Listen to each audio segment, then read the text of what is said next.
Assalamualaikum dan selamat pagi, salam sehat pemirsa Tempo semua. Pandemi semakin bikin jadi, kabar duka berseliweran di sana-sini. Dulu kabar duka itu mungkin datang dari orang yang jauh dari kita, tapi sekarang saban hari kabar sedih itu datang dari teman atau saudara kita sendiri. Tak peduli pejabat, orang hebat, konglomerat, atau rakyat melarat, semua bisa kena COVID-19.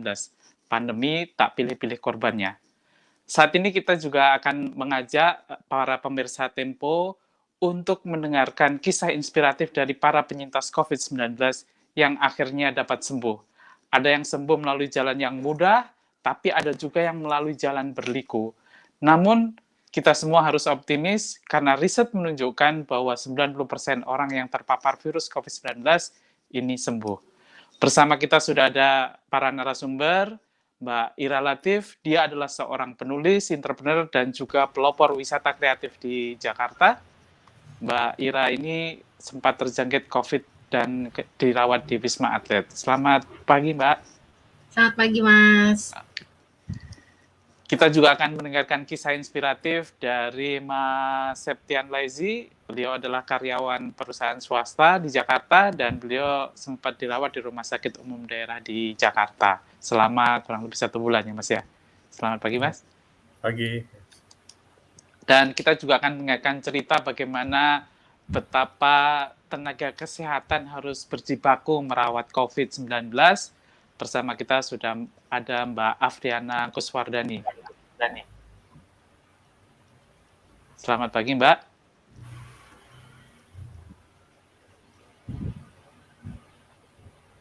Ya, Pak.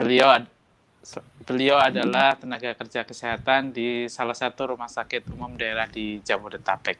Bersama saya, Burhan Solihin, inilah kabar pandemi, mendengar kisah inspiratif para penyintas.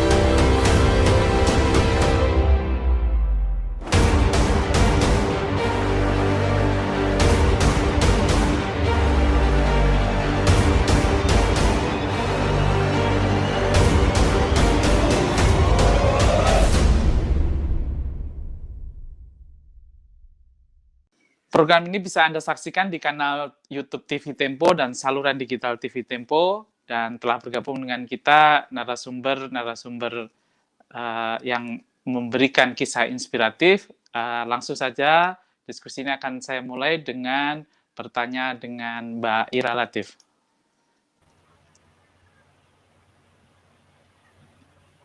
Mbak Ira, boleh diceritakan bagaimana awal mula terpapar virus COVID-19 ini dan apa waktu itu yang dilakukannya? Oke, terima kasih.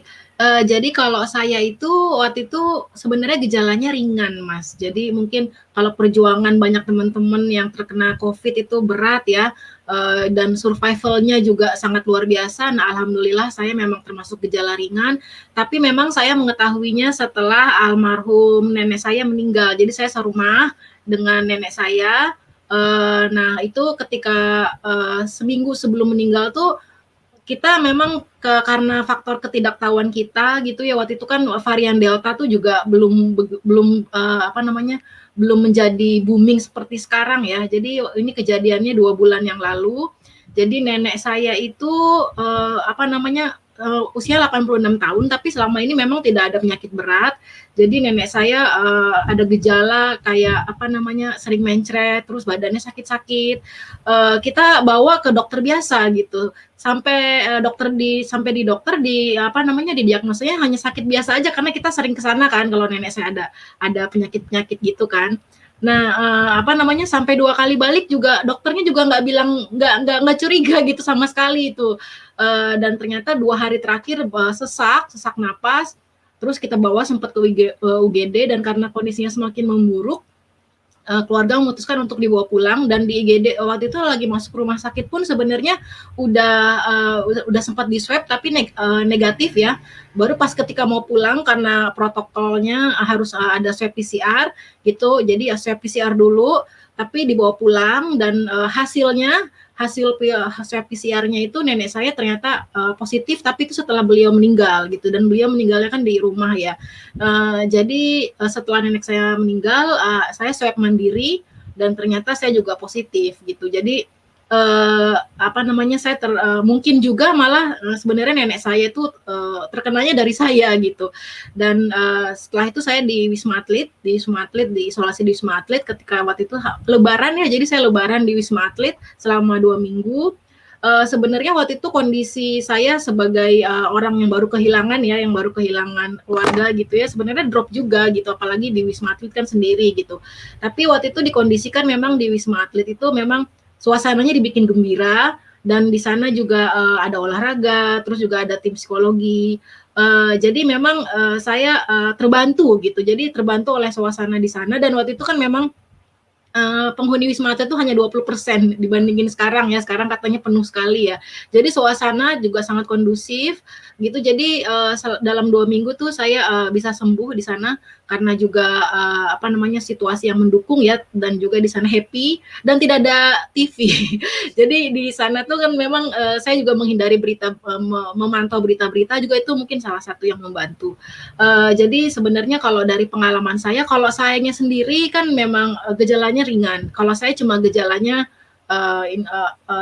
seminggu sebelum nenek saya meninggal itu juga saya sempat ngerasain cuma demam aja gitu. Tapi ya karena faktor ketidaktahuan saya aja gitu. Jadi saya juga nggak mengira ternyata itu adalah gejala COVID. Jadi mungkin dari pengalaman saya, mungkin kita perlu lebih sensitif ya, terhadap tanda-tanda gejala-gejala, apalagi varian Delta ini banyak sekali gejala-gejalanya. Terus yang kedua, sangat-sangat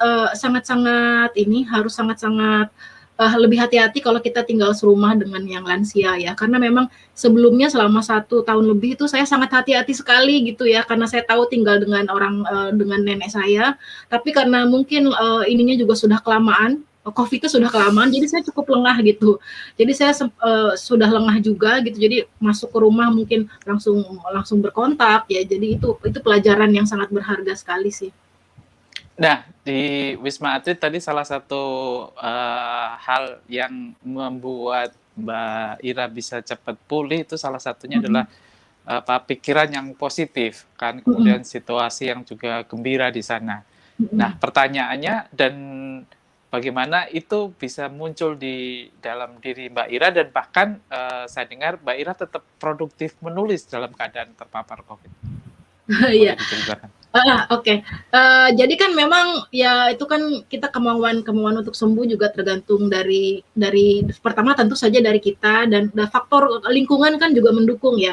Karena kalau di Wisma Atlet kan dikondisikan memang kita tetap gembira. Jadi di sana juga kalau pagi sama sore ada senam, tapi itu kan nggak diwajibkan kan, semua pasien yang berada di sana kan terserah mau ikut apa enggak ya. Terus ada banyak olahraga gitu. Terus kita pagi dan sore tuh aktivitas orang-orang di sana tuh memang jemuran, Mas. Jadi berjemur itu juga salah satu terapi yang memang bisa untuk menurunkan ini ya, virusnya ya.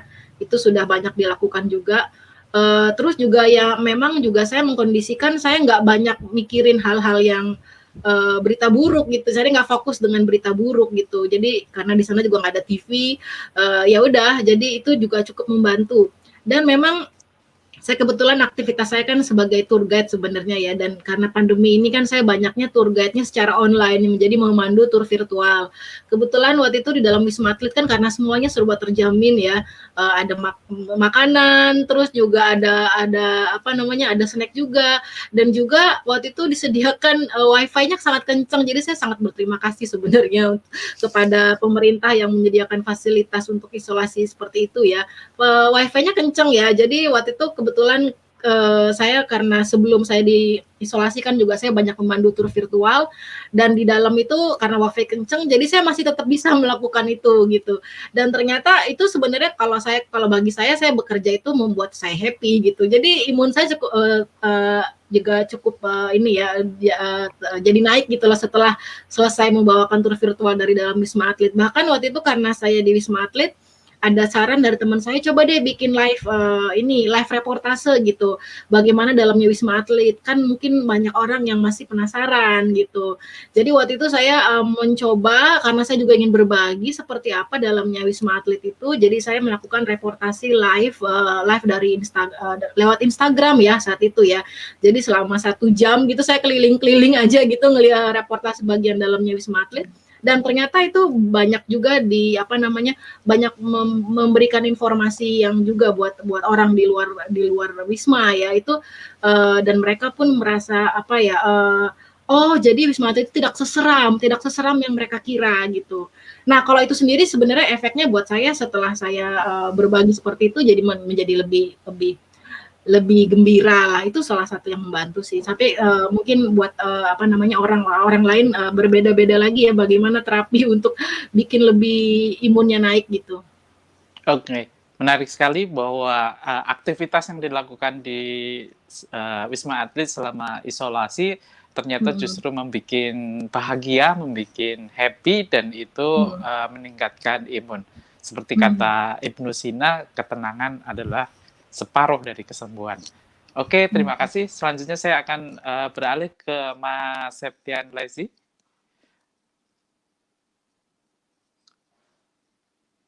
Mas Tian, Anda terpapar virus COVID-19 dan hampir sebulan kalau nggak salah ya. 1 bulan 15 hari. 1 bulan 15 hari. Boleh diceritakan awal mulanya dan gejala apa yang Anda rasakan?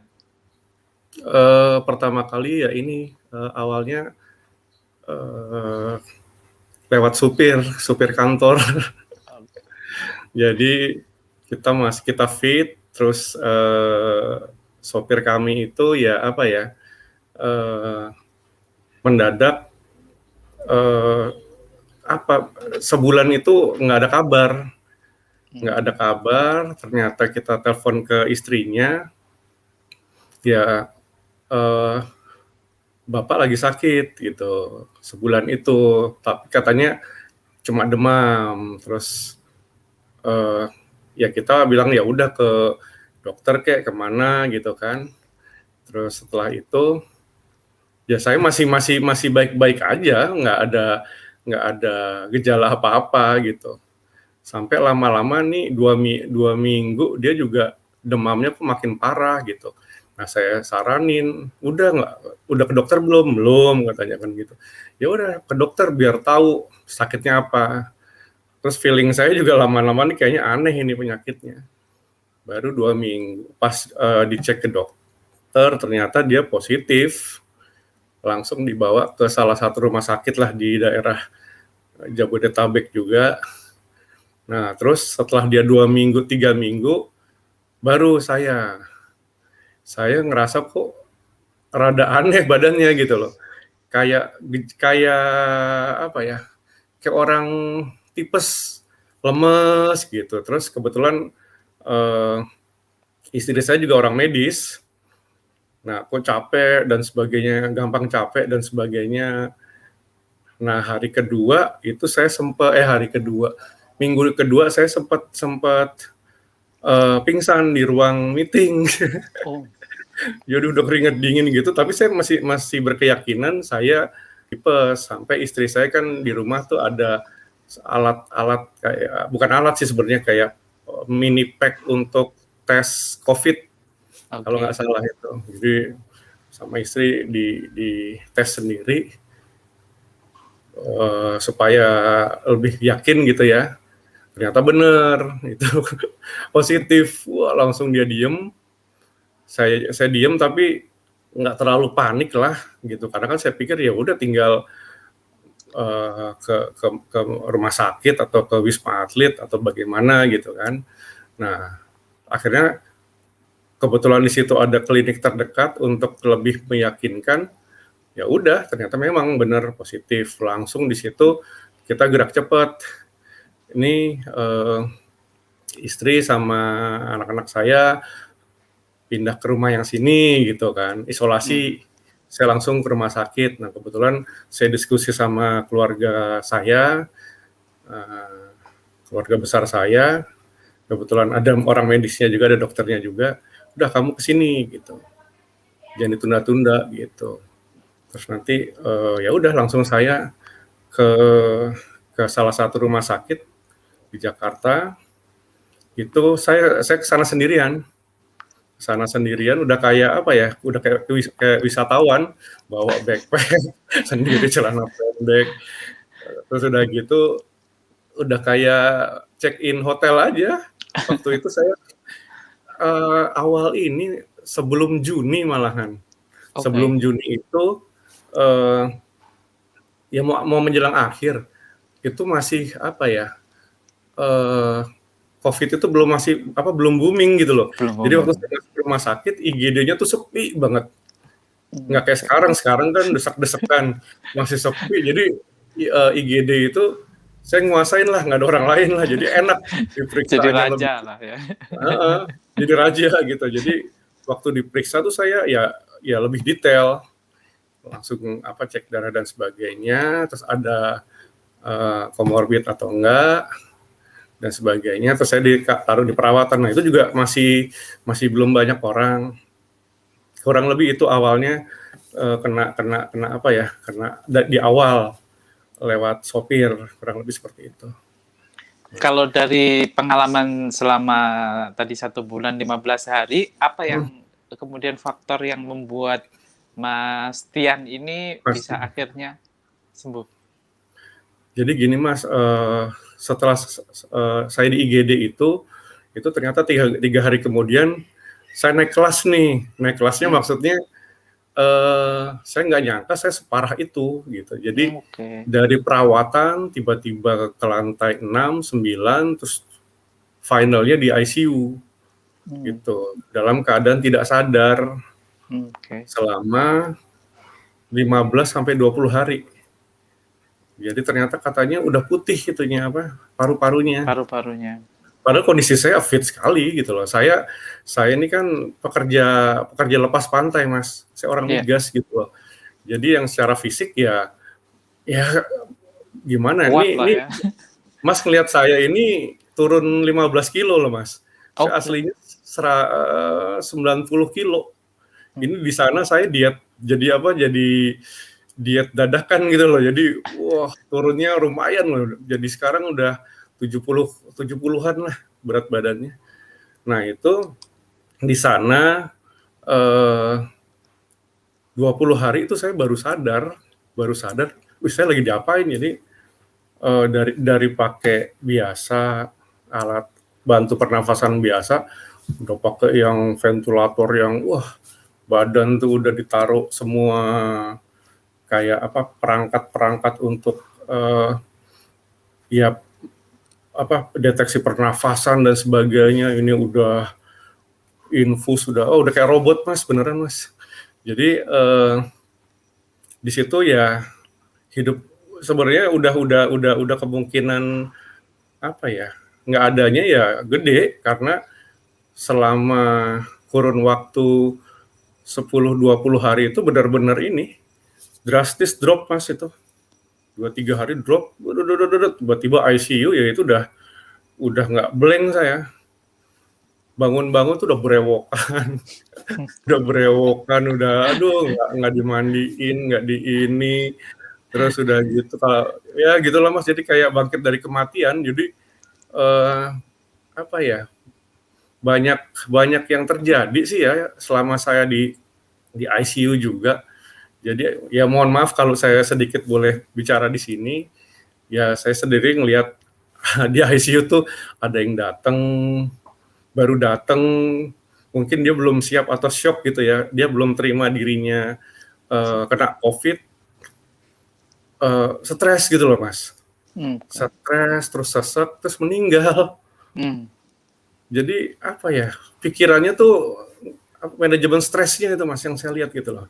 Jadi ada yang datang, terus dia ngelihat kondisi ruangannya makin stres, nggak bisa nafas, kayak gitu-gitu Mas. Jadi memang faktor di situ, di ruangan itu atau di ruangan entah di perawatan atau ICU itu, atau pada waktu kita mengalami COVID, di situ kita mengalami perang mental, psikis khususnya, mental psikis, karena pemandangan yang kita lihat tuh kanan kiri nggak enak dilihat gitu loh, secara apa ya, ya kita ngelihat, ya saya sendirilah ibaratnya secara berjuang itu untuk saya sendiri supaya saya bisa survive, saya bisa bangkit dengan kondisi saya kurang tidur selama sebulan, dibangun-bangunin, Pak bangun Pak, jangan tidur terus Pak, nanti Bapak kenapa-napa gitu.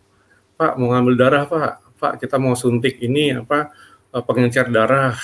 Sementara kanan kiri saya tuh alat yang bunyinya luar biasa, berisik. Cuma ya karena lelah ya harus tidur gitu loh. Tapi bisa tidur juga. Cuma di situ ya kita ngelawan diri sendiri Mas. Ngelawan diri sendiri maksudnya tuh jangan sampai kita kalah gitu loh. Karena kalau kita kalah lewat Mas, beneran saya di hari 10 tuh udah nggak ada. Karena udah sampai cahaya putih itu Mas, beneran. Sampai sekeliling saya itu secara spiritual tuh bukannya halusinasi ya, benar-benar ngelihat yang nggak saya lihat. Gitu udah aneh lah. Sampai 3 kali saya mau dipanggil menghadap lah ke rahmatullah.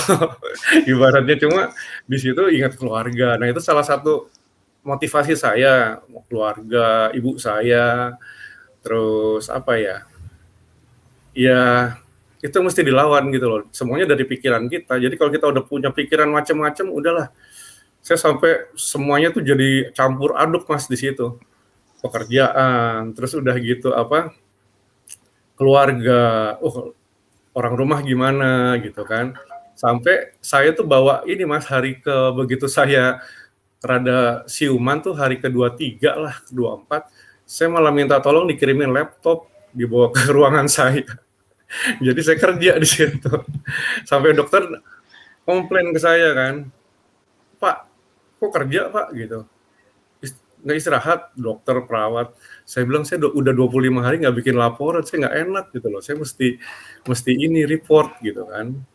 Terus mereka bilang gini, Bapak mau pilih sehat atau pilih mati katanya gitu. Bapak tuh butuh banget gitu loh, butuh istirahat gitu loh. Terus sampai saya didatengin psikiater kan, Pak, Bapak tuh orangnya aktif katanya gitu. Kalau kita lihat dari speednya, Bapak tuh speednya 100, karena kan di ICU kan ada CCTV itu. Saya memang nggak bisa diem, kan harus diem tuh. Jadi biar saturasi naik, terus saya juga nggak gampang lelah. Itu di CCTV kelihatan, semua perawat sama dokter pasti bilang, Pak diem Pak, jangan bergerak Pak gitu. Dan saya juga bukan tipikal orang yang ini maksudnya ambil gelas aja, Mbak tolong ambilin dong ke perawat gitu. Kasihan gitu ngeliat nakesnya aja udah capek, terus saya ngerepotin mereka gitu loh. Kecuali sementara kanan kiri saya tuh kabel semua, ininya udah pakai alat bantu pernafasan, gini-gini, masa ngambil gelas aja kayaknya minta tolong gitu, kayaknya gimana gitu kan. Tapi itu salah satu motivasi saya supaya saya, masa lemah banget sih gitu loh, minta ini mau balik badan aja manggil perawat, sementara mereka sibuk warawiri ngurusin yang lain, kayaknya nggak tega gitu loh. Akhirnya ya saya gerak gitu, makanya dikomplain pas yang banyak gerak gini. Tapi di situ pemulihan saya jadi cepat gitu. Pemulihannya karena ya itu saya nggak mau nyerah, saya nggak mau sampai kelihatan orang nggak berdaya gitu. Nah, jadi saya tata mindset saya juga, saya tata semangat saya, mental saya, psikis saya, supaya saya juga nggak mau kayak kanan kiri saya ini nih, gitu loh, yang kayaknya tuh udah ngeletak, terus udah nggak berdaya, padahal usianya di bawah saya. Tapi saya termotivasi sama orang yang di depan saya gitu loh. Ada yang umur 86, ada yang umur 72, tapi kok makannya lahap ya gitu loh. Terus kok mereka kayaknya, sementara makan tuh rasanya sama semua Mas, hambar, nggak enak. Tapi kok kayaknya, ya akhirnya melihat mereka tuh bapak-bapak, tuh pokoknya semangat gitu, terus gerak gitu, terus ya udahlah kayak gitu aja deh gitu. Ya saya tiru, tapi ya benar Jadi gitu loh Mbak. iya, jadi kuncinya adalah tadi ya, pikirannya, Betul menata pikiran, kemudian punya banget, semangat untuk sembuh banget, dan, banget, tetap beraktivitas ya. banget Oke, Mas. tahan dulu Mas, Ya, penjelasannya. Saya akan beralih dulu ke Mbak Afriana Kuswardani. Mbak Afriana adalah, tenaga medis atau tenaga kesehatan di salah satu rumah sakit di Jabodetabek, Mbak, ya. Nah, eee, sebagai tenaga kesehatan, Mbak Nana pasti sangat rentan terpapar dengan COVID-19 dan, beneran kena atau enggak, Mbak, akhirnya?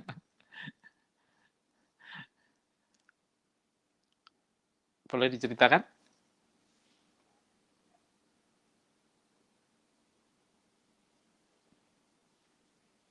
Masih di-mute ya? Iya Pak, nggak bisa dipencet ininya. Nah, udah. Udah, iya. Ya, suaranya Udah agak Pak. lebih Iya. kencang, nggak apa-apa. Oh iya.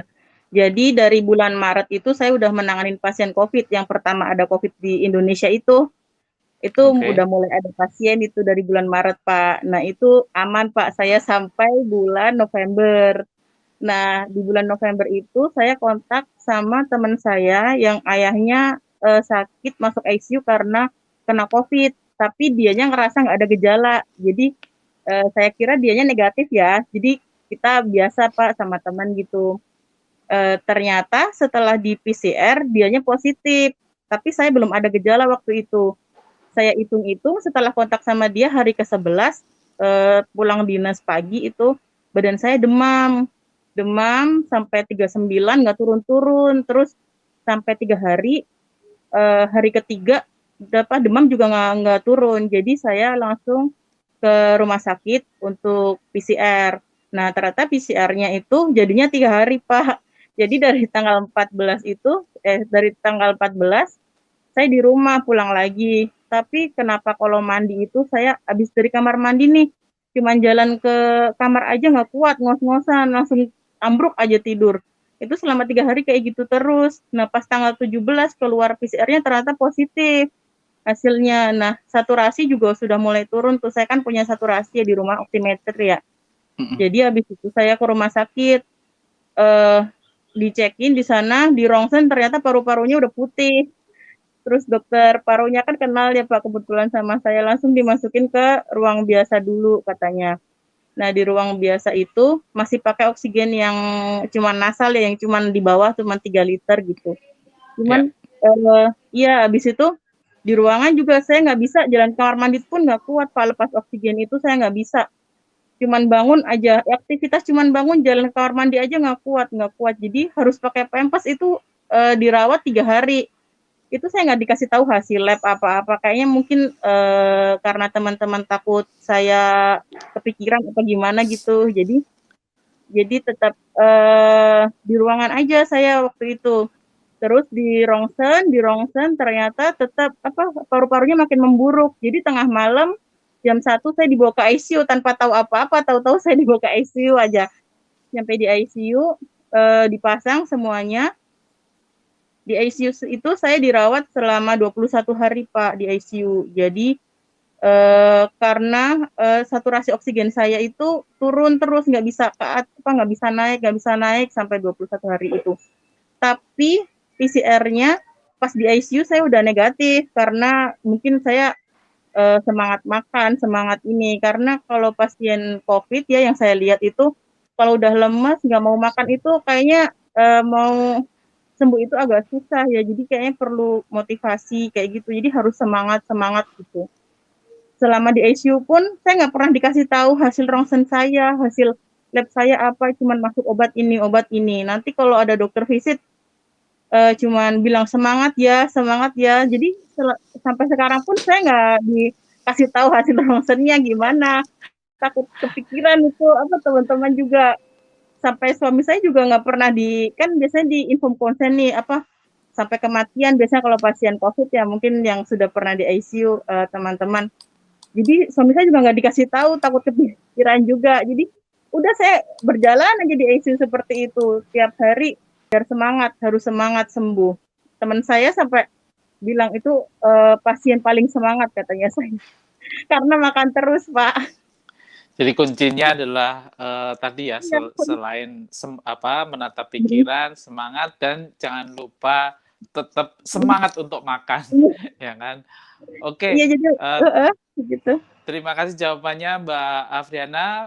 Pemirsa, kita akan membahas lebih dalam topik setelah jeda berikut ini.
Masih bersama saya Burhan Solihin dalam Kabar Pandemi, mendengar kisah para penyintas.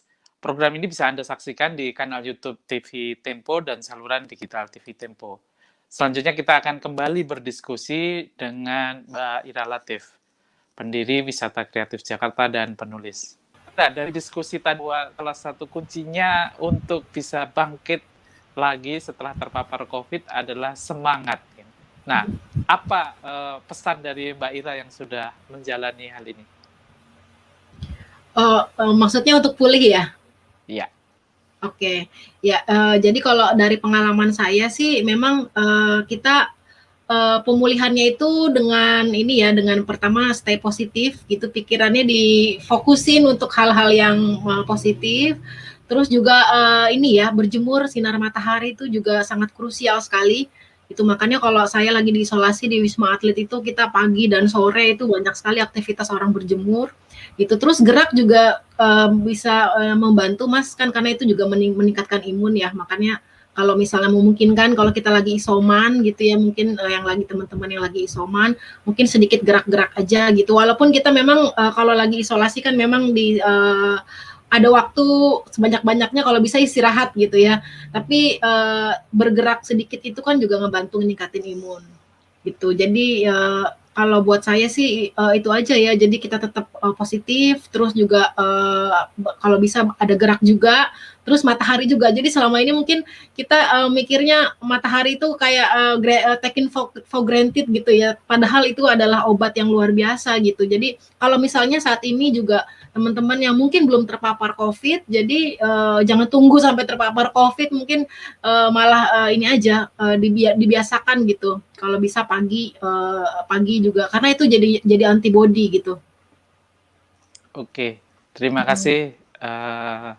Selanjutnya saya akan berdiskusi dengan Mas Tian. Mas Tian, tadi Anda begitu terinspirasi oleh orang-orang tua yang di sekitar Anda yang bisa bangkit dan penuh semangat untuk sembuh ya. Kan itu. Mungkin boleh diceritakan lebih detail apalagi yang mesti kita harus lakukan supaya ya kondisi kita atau semangat kita tidak mudah drop. Jadi kalau boleh saya sedikit menginfokan ya Mas ya, saya juga salah satunya kan dapat bantuan plasma darah ya Mas ya. Oke. plasma darah. Jadi ada pendonor yang bantu ke saya lah ibaratnya, ya syukur alhamdulillah dapat 2 kantong. Terus itu juga jadi salah satu pendorong semangat saya secara psikis ya. Jadi yang saya tunggu, wah nih di donor plasma nih supaya saya cepat pulih. Akhirnya syukur alhamdulillah dapat, nggak begitu lama, tapi prosesnya kan dari bank plasmanya diurai dulu, darahnya cocok sama saya atau enggak,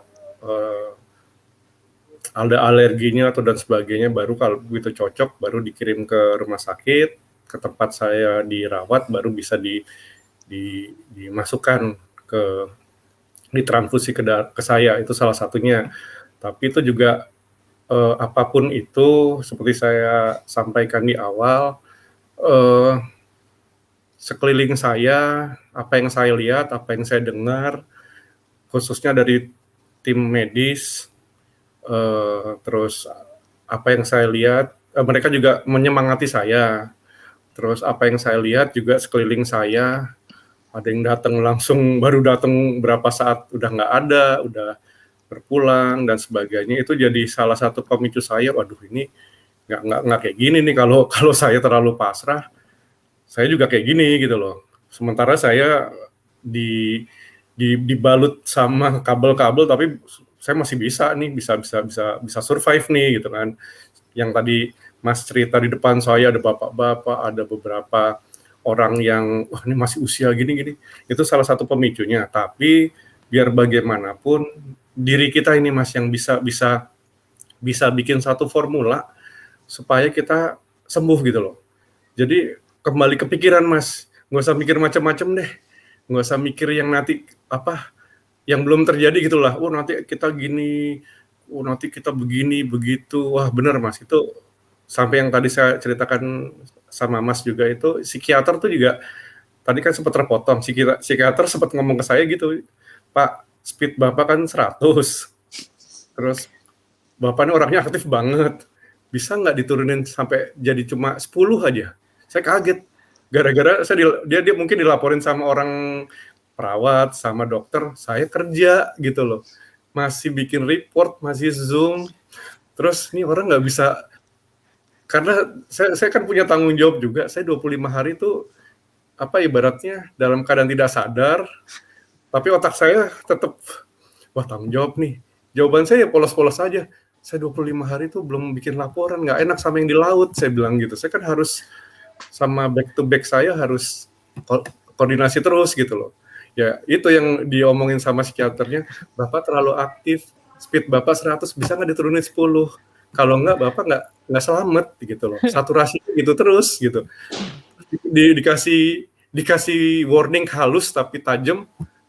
Oh ya deh, langsung Bapak kalau Bapak mau pulih cepat keluar dari sini, udah Pak jangan mikirin apa-apa, kerjaan apapun itu yang ganggu kesehatan Bapak untuk pulih.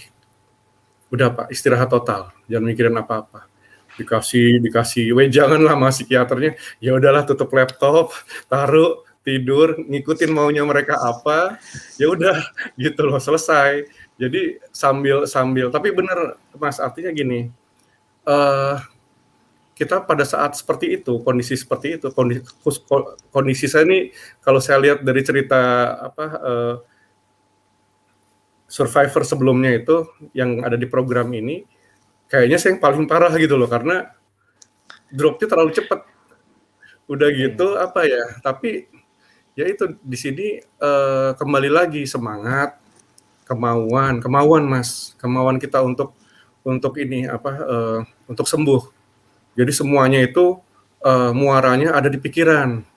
Jadi pikiran itulah yang nanti akan dia bikin satu sistem. Nih kalau mau sembuh tuh kayak gini nih, psikisnya, mentalnya, pola makannya, semangatnya. Oh itu udah dibikin formulanya Mas. Nah itu ditanamin di pikiran kita. Jadi kita seperti kayak bikin satu pola sendiri gitu loh. Wah kalau mau ini makannya nih harus bener nih. Terus jangan lihat kanan kiri deh yang serem-serem. Jadi kita jangan nakut-nakutin diri kita sendiri karena tiap hari tuh baunya bau kematian, Mas. Jadi udah kita di pikiran kita yang serem-serem, yang ngeri-ngeri, yang menakutkan, menjijikan ya Mas ya, benar-benar kita ngeliat tuh di sekeliling tuh udah yang namanya orang nggak mandi 2 minggu dan sebagainya. Tapi untung Mas, ini penciuman kan mati, jadi kita nggak nyium yang bau-bau gitu kan. Itu selamat ya. Itu jadi yang bau busuk gitu nggak ini. Cuma ini Mas, mata nggak bisa bohong sama pendengaran. Yang orang merintih, teriak-teriak, stres, terus sampai banting-banting badan itu, wah selama di situ di ICU ngeliat semua lah pokoknya. Cuma ya itu kita yang gitu-gitu udahlah. Ibaratnya bukannya kita mau mau kayak mentingin diri sendiri, tapi memang harus seperti itu. Jadi kita seperti katanya psikiater atau dokter, Pak nggak usah mikirin kanan, nggak usah mikirin kiri. Yang kanan kiri itu udah punya porsinya masing-masing. Sekarang fokus ke Bapak. Bapak harus sembuh. Bapak mau berapa bulan lagi di sini. Nah, akhirnya di situ memang benar-benar wah ini ngejar benar-benar ngejar saturasinya, terus pemulihannya, pikiran Mas. Artinya yang kanan mau ya mohon maaf ya Mas ya, aku nggak mau nyumpahin gimana, yang kanan mau sekarat, yang mau kiri mau gimana, depan gimana, Pak itu urusan kami, katanya nakes gitu, urusan Bapak sembuh, Bapak pikirin Bapak sendiri deh, gitu. Pertama ngerasa nggak terima gitu loh, wah kok kesannya kita jahat banget sih, yang kiri kan seenggaknya kita bisa doain sedikit lah, walaupun nggak kenal, cuma ya akhirnya bener Mas, akhirnya ya kita cuma bisa doain, kita fokus sama diri kita sendiri, pikiran kita kosongin, kerjaan dan sebagainya, fokus sama diri sendiri, motivasi diri sendiri gimana caranya supaya kita bisa pulih, ikutin para nakes, karena mereka yang tahu tentang masing-masing pasien tuh masalahnya apa gitu loh. Kayak saya ini kan ada diabetesnya, jadi Pak jangan makan manis-manis gini-gini supaya saturasinya nggak sampai ganggu oksigen masuk ke ini, dijelasin gini-gini. Saya ikutin aja. Jadi maksudnya apa yang mereka sampaikan, informasi medis yang mereka sampaikan ke saya, ya itu baik buat saya ikutin ya buktinya bisa selamat saya gitu. Jadi artinya kembali lagi ke pikiran Mas, pikiran, kemauan, semangat itu udah jadi satu lah. Itu penunjangnya obat gitu. Tapi kalau kita dari awal udah secara mental, psikis, pikirannya udah macem-macem, kita nggak bakal selamat nih gini ya, nggak selamat. Yang saya lihat kayak gitu. Jadi artinya ini saya pun sebelum pulang pun 10 hari sebelum pulang pun saya udah berusaha, dokternya sampai kaget, saya jalan sendiri ke kamar mandi sendiri. Terus saya tuh sampai beberapa tempat tidur yang orang udah tepar banget manggil saya. Ya saya semangatin mereka gitu loh. Karena secara umur, saya nanya umurnya berapa? Segini Pak. Ya ilah Mas, masih muda Mas. Jangan males-males banget lah, gerak, aku bilang gitu. Jadi masing-masing tempat tidur tuh sedikit ada kayak beban moral gitu. Udah jangan gini, ngapain lu geletak kayak mayat gini, minum kayak apa kayak gitu. Bener Mas, itu jadi kayak motivasi orang juga karena nggak tega gitu loh. Karena kalau mereka gitu terus, ya mau hidup atau mau mati gitu loh. Jadi secara moral bener Mas, ada beberapa, jadi ada 10 bed beberapa sampai ke kamar perawatan pun, ini orang kok kayaknya apa ya, kayak stres banget gitu loh. Tapi manggil saya cerita, Mas jangan kayak gitu. Kalau dada sesek, proning, terus gini, terus Mas senam fisio yang udah diajarin fisioterapinya. Jadi jangan cuma ngeletak gitu. Kalau ngeletak ini Mas tinggal nunggu ajal, aku belak-belakan gitu loh. Jadi Mas harus ini. Jadi masing-masing tempat tidur tuh aku datengin karena aku nggak tega juga ngelihatnya nih. Tapi ternyata mereka benar Mas. Mereka tuh sampai bilang ada beberapa pasien yang ngomong ke aku setelah aku rada ini, yang aku sedikit motivasi, ya Mas ternyata benar ya harus ada teman diskusi, harus ada penyemangat. Karena kita kan ngeletak nih, nggak diinjek. Jadi kuncinya adalah tadi ya, ada teman diskusi, teman semangat, teman berkomunikasi. Terima kasih jawabannya Mas Tian. Saya akan kembali siap. ke Mbak Afriana. Mbak Afriana, Anda setelah tadi ya dari awal pandemi masih aman-aman aja sampai dari Maret sampai November, terus kemudian terpapar COVID. Nah, terus kemudian sudah pulih ya, kan itu. Nah, pertanyaannya setelah pulih ini kembali ke bertugas di rumah sakit atau bagaimana? Kan rumah sakit risiko terpapar COVID-nya dan penularan COVID-nya cukup tinggi. Silakan. Iya Pak, jadi kan saya perawat di ICU, jadi saya sembuh itu keluar rumah sakit tanggal 17 Desember, tapi saya mulai dinas lagi tanggal 8 Januari karena keluar dari ICU, keluar dari rumah sakit itu pemulihannya lama Pak, karena saya nggak bisa jalan waktu itu ya, post COVID itu saya buat bangun dari tempat tidur aja saya nggak bisa, dari duduk ke berdiri itu, jadi harus dipapah. Jadi nggak bisa sendiri ya, jadi tanggal 8 Januari saya baru dinas lagi, tapi dinasnya tetap ke ICU lagi Pak, ke COVID juga, karena di rumah sakit saya sekarang menjadi rumah sakit rujukan khusus COVID, jadi mau nggak mau saya merawat pasien COVID lagi. Ada ini nggak ekstra proteksi nggak setelah terkena COVID ini? Karena kan kalau lihat cerita teman-teman tenaga kerja kesehatan itu ada yang sampai kena COVID sampai 2 kali, walaupun mereka sudah divaksin juga dan walaupun sudah pakai APD yang lengkap misalnya. Gimana kalau Mbak Afriana sendiri?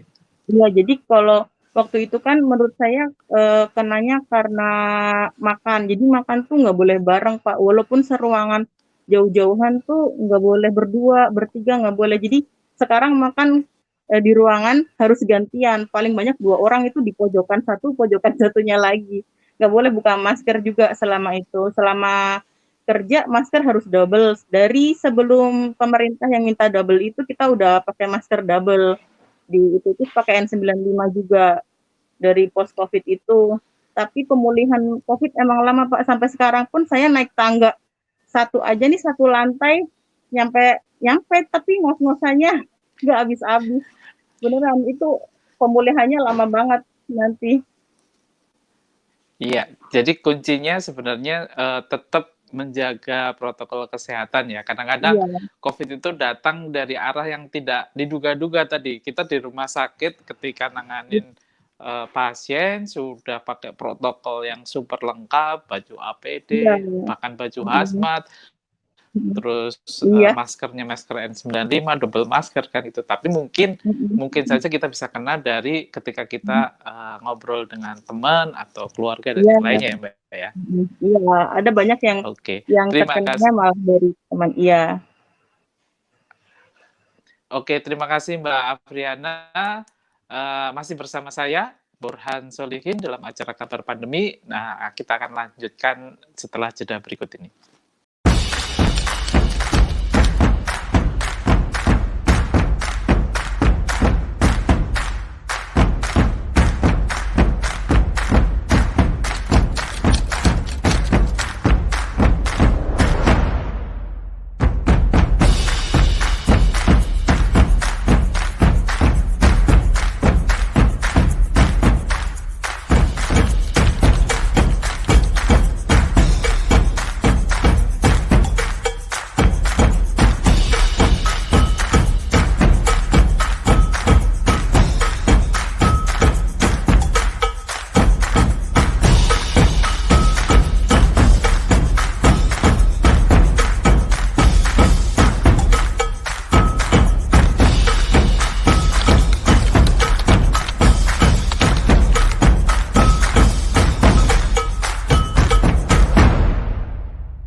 Masih bersama saya, Burhan Solihin, dalam acara Kabar Pandemi. Program ini bisa Anda saksikan di kanal YouTube TV Tempo dan saluran digital TV Tempo. Sudah sangat jelas tadi dipaparkan oleh para narasumber bahwa salah satu kunci agar kita bisa kembali pulih dari terpapar COVID-19 adalah satu, menata pikiran, semangat, dan kemudian juga melakukan gerak, aktivitas, dan yang terpenting juga kembali menjalankan protokol kesehatan. Nah, sebagai penutup dari diskusi kita kali ini, saya ingin meminta ketiga narasumber untuk memberikan kalimat penutup. Silakan dari Mbak Ira Latif.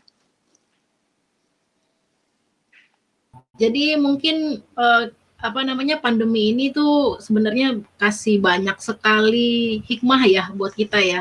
Jadi sebenarnya kita tuh dihadapkan kematian tuh ada di depan mata gitu, apalagi belakangan ini kan ya. Jadi kalau buat saya sih ini juga menyadarkan kembali betapa berharganya waktu gitu ya. Jadi kemarin juga mungkin saya juga kurang peduli sama kesehatan gitu, juga bahkan sama keluarga juga ya. Jadi kayaknya ini juga waktu kita untuk lebih banyak hold tight keluarga kita yang orang-orang kita sayangi gitu, termasuk juga mungkin kerabat, saudara gitu. Jadi sebenarnya ini juga waktu buat kita sebenarnya untuk lebih mendekatkan diri dengan orang-orang kita terkasih gitu, karena kita bahkan kita nggak tahu ya dengan pandemi ini kadang-kadang banyak sekali kejadian orang yang pas terkena COVID tuh hanya dalam beberapa hari kan, apalagi belakangan ini kan ya. Jadi kayaknya orang sehat-sehat aja gitu, tapi pas terkena COVID nih beneran hanya dalam beberapa hari ternyata sudah nggak ada gitu ya. Jadi kalau buat saya sih sebenarnya kita ini ada banyak hikmahnya juga. Ya banyak hikmahnya juga, jadi lebih menghargai waktu, lebih menghargai keberadaan orang-orang tersayang kita gitu. Terutama kalau misalnya kita tinggal dengan keluarga yang memang sudah lanjut usia, itu lebih berhati-hati sekali gitu ya. Dan kalau menurut saya sebenarnya ini kan pandemi ini bukan hal yang pertama kayaknya ya. Kita kalau misalnya baca sejarah juga sebenarnya pandemi global ini sudah berlangsung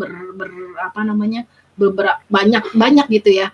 Dan pandemi itu nggak berlangsung sebentar gitu. Jadi mungkin kita perlu tahu sejarah juga gitu. Biasanya kalau pandemi itu berlangsung bahkan bisa 2-3 tahun gitu minimal gitu. Jadi itu buat pelajaran juga buat kita. Juga mungkin selama ini orang-orang yang menganggap badai pasti berlalu gitu ya. Jadi dia menunggu gitu. Nah, kalau saya kan memang bergeraknya di bidang pariwisata ya. Jadi memang banyak sekali teman-teman di pariwisata tuh memang nggak ada aktivitas sama sekali.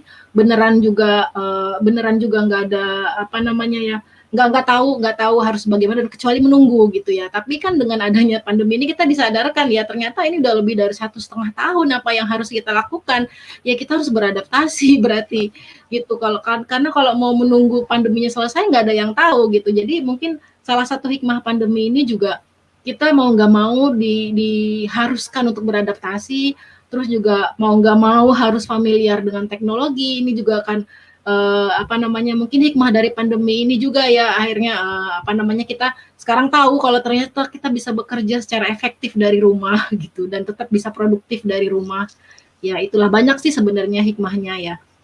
Jadi semoga yang sekarang sedang mengalami COVID dan juga keluarganya sedang berjuang melalui COVID, saya ikut mendoakan semoga cepat bisa melalui ini, diberikan kesehatan, dan buat kita juga yang belum terkena COVID, tetap hati-hati, tetap jaga prokes, dan semoga kita semua bisa melalui ini dengan selamat.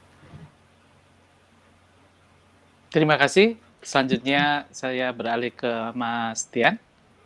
Silakan kalimat penutup singkat aja, Mas. Kalau saya salah satunya pesan saya ya sebelumnya ya terima kasih ke para tenaga medis yang sudah support saya supaya saya bisa pulih, memompa semangat saya juga, dan teman-teman yang terpapar di sana. Yang pasti pesan saya ke teman-teman yang saat ini masih terjangkit, ya sesuai pengalaman saya, kemauan untuk bisa pulih itu, walaupun kita dalam keadaan yang kritis sekalipun seperti saya ini, ya mohon maaf, kita jangan cengeng gitu loh. Saya pun waktu dalam kondisi kritis pun saya cengeng, jujur aja. Jadi udah mikir yang aneh-aneh, udah baper lah, udah cengeng, udah inilah, udah ya pokoknya udah bisa dibilang nyerah lah. Tapi ya seperti yang saya sampaikan tadi, di situ ada satu momen di mana jangan nyerah gitu loh, jangan cengeng, karena kalau makin cengeng nggak ketemu keluarga gitu loh. Jadi udah kata kuncinya kayak gitu, kemauan walaupun kita kritis justru di situ lawan semuanya. Terus kemauan untuk sembuh, makan, terus bangkit, terus bikin juga satu formula. Tiap hari itu harus ada progres, ada peningkatan. Maksudnya seperti yang saya bilang tadi, motivasi untuk sembuh tuh hari ini kayak gini, besok saturasinya udah naik, besok apalagi gitu loh. Jadi makannya bagus. Jadi kita bikin pola yang sesuai sama kemampuan kita, jangan dipaksa. Tapi kembali lagi rumusnya adalah pikiran kita harus benar-benar fokus ke kita sendiri nih untuk sembuh. Jadi hal-hal negatif di luar sana, kita kadang-kadang lagi jenuh buka handphone. Ya kita sih penyemangat kita kadang-kadang komunikasi sama keluarga, sering disemangatin sama teman-teman, tapi kalau udah ada informasi di luar sana yang ngejatuhin pikiran kita, udah langsung ditutup dulu. Itu benar-benar pernah ngejatuhin saya, masalahnya ngasih informasi yang malah bikin saya drop gitu loh. Wah, akhirnya ini nggak bener nih. Nah, itu juga salah satu pemicu. Ada info dari luar, mesti kita saring dulu. Tapi poinnya kembali lagi ke kita, pikiran kita, semangat kita, jangan cengeng. Kita harus memprogram diri kita supaya sembuh tuh gimana semangatnya. Dan kalau saya juga sudah saya tularin semangat saya ini ke teman-teman yang terakhir saya mau pulang itu. Jangan letak aja, yang makan gini, ini bisa pulang nih. Besok kita nggak ketemu lagi, tapi maksudnya ketemu di luar sana, kita ya ngopi-ngopi lah gitu. Jangan ngeletak gini, nggak bagus. Jadi candaan-candaan semangat saya itu sampai sekarang pun yang di sana pun masih WA saya, Mas, aku udah di perawatan biasa nih, aku udah ini. Nah itu kan jadi aku juga sempat seneng. Jadi artinya ya teman-teman tenaga medis, terima kasih sudah bantu kami ini supaya bisa pulih. Terus untuk rekan-rekan atau teman-teman yang terpapar kritis atau bagaimanapun kondisinya, kembali ke pikiran, semangat, kemauan. Jadi rumus-rumus itulah yang nanti bisa nyelamatin kita. Jadi kalau kita udah hopeless duluan, nggak berdaya, ya mau jadi apa gitu loh, mau geletak terus di situ, enggak gitu. Jadi ya kurang lebih seperti itu, Mas, masukan dari aku. Jadi kita jangan. Oke, terima kasih Mas. Terima kasih Mas Tian. Selanjutnya ke Mbak Afriana. Silakan, Mbak. Iya, Pak. Jadi untuk teman-teman, jadi COVID itu beneran ada ya. Mungkin kadang orang masih pada nggak percaya COVID. Cuman teman-teman semua yang mengira gejala berat itu karena ada komorbid apa-apa, enggak. Sekarang trennya bukan komorbid aja. Banyak pasien yang nggak ada komorbid, ibu hamil masih muda, gejala berat yang balak, bahkan banyak yang nggak tertolong. Jadi tolong hati-hati, prokesnya tetap diketatin sekarang ya. Jadi banyak pasien itu datang ke rumah sakit, saturasi udah tinggal 60, 50, itu udah pasiennya panik, di rumah sakit cuma berapa hari, jadinya udah nggak bisa ketolong lagi. Jadi sekarang harus semangat. Pasien-pasien yang ada di rumah sakit yang lagi isoman harus semangat, banyak makan, jangan lupa berjemur, latihan nafas dalam, pokoknya imunnya harus dijaga, harus minum vitamin juga. Terus untuk teman-teman perawat, dokter, nakes semuanya, semangat ya. Ini mungkin semoga cepat berlalu, walaupun kita udah capek, tapi tetap harus semangat untuk pasien-pasien kita biar cepat pulih semua. Itu, Pak. Terima kasih atas waktunya sudah bergabung dalam diskusi. Semoga diskusi tadi bermanfaat bagi kita semua. Dan sampai di sini kami temani Anda dalam kabar pandemi. Akhir kata, saya Burhan Solihin beserta seluruh kerabat kru yang bertugas pamit mundur dan sampai jumpa. kasih Mas Terima Burhan, kasih teman-teman Mas seluruh Dian, Mbak tim. Ira, Mbak Afriana. Iya. Mudah-mudahan Semangat, Bang. cerita tadi bisa Oke. menginspirasi yang lain.